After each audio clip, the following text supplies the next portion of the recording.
Hey, continuing on with our political philosophy, we need to look at two of the most influential thinkers, Locke and Hobbes. Two of the most influential thinkers in politics, especially affecting British and American politics.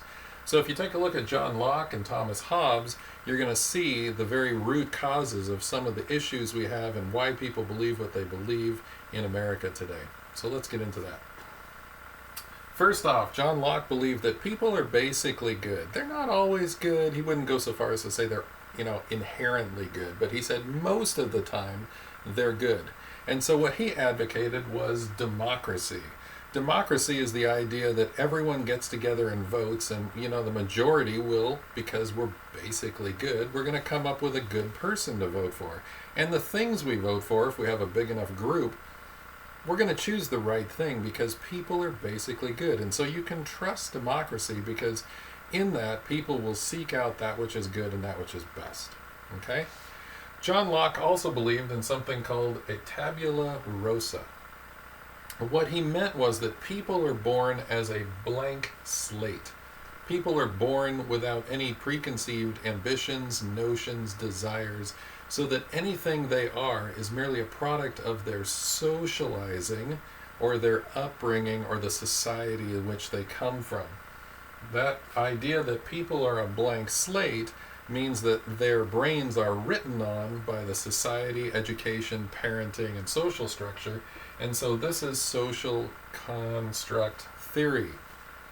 The idea here is that everything you are is because you were programmed to be that way, either consciously or unconsciously. And so if you are to, say, do something bad, see, that came from outside of you, and that outside force is what's causing you to commit crimes, and you're not actually responsible, because that's how the bad way our society was engineered, and it had its effect on you, and it created in you a bad outcome. So all we got to do is change the society and change our social constructs, and then we can change how things work. So this is big for education. I mean, I could do a whole class, a college class, just on this idea right here. Social construct theory, the idea that if we re-engineer society, we can get better and newer outcomes. That's a concern that some people have, all right? Okay, so that's John Locke. Over here we've got Thomas Hobbes. Hobbes believed that people are basically evil, that no matter what, they're going to screw things up. Okay? So what he advocated is, anytime you vote on things, if people are basically evil, eventually they're just going to vote for bad people because they have bad impulses. They're going to vote for whatever gives them stuff.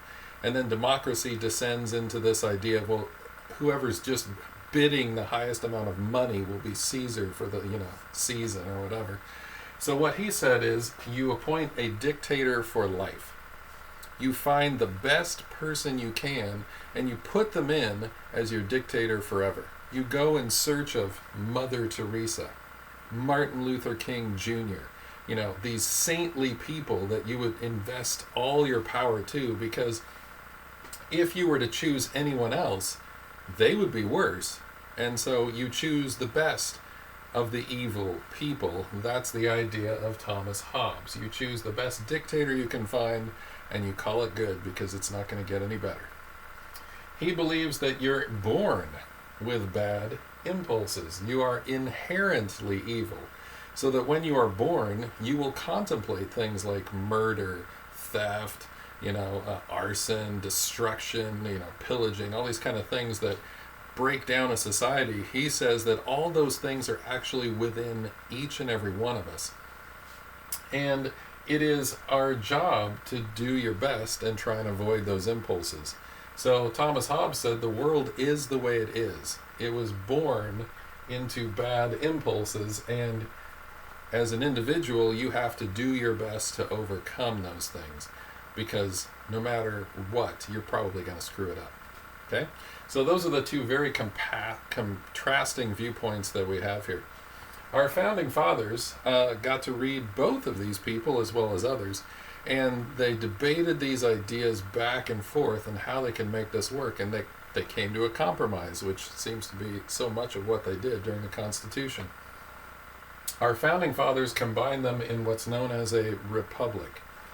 So in a republic, you have some say from the people, and you have some leadership of elites.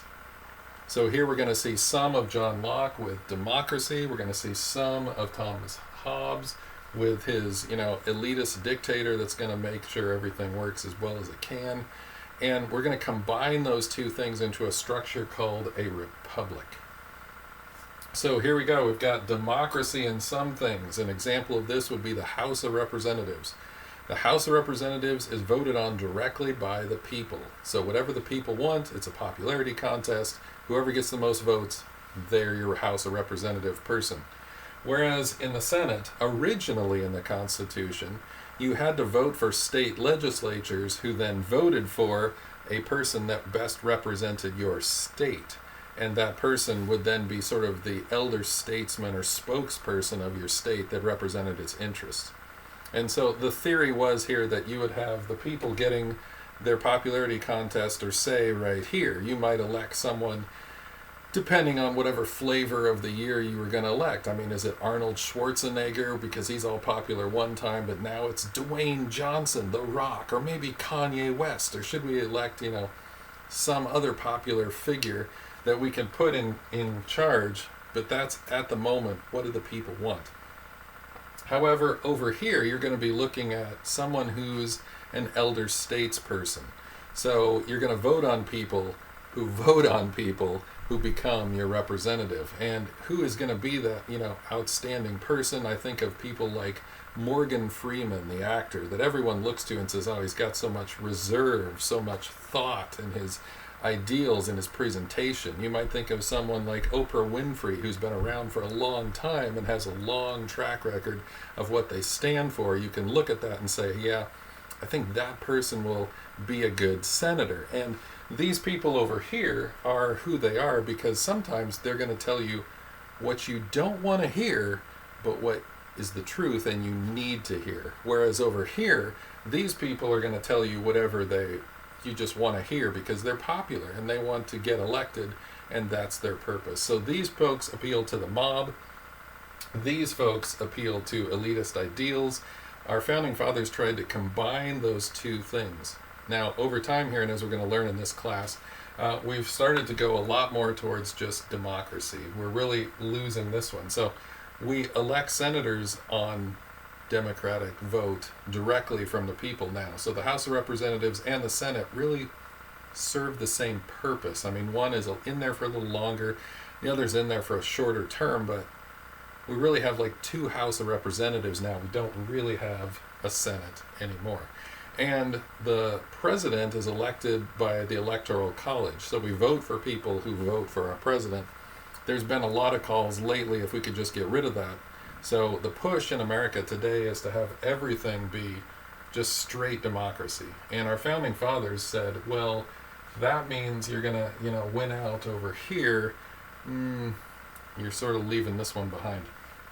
So our founding fathers tried to balance those two things by creating a republic that would combine these two viewpoints. And we'll discuss them more in class.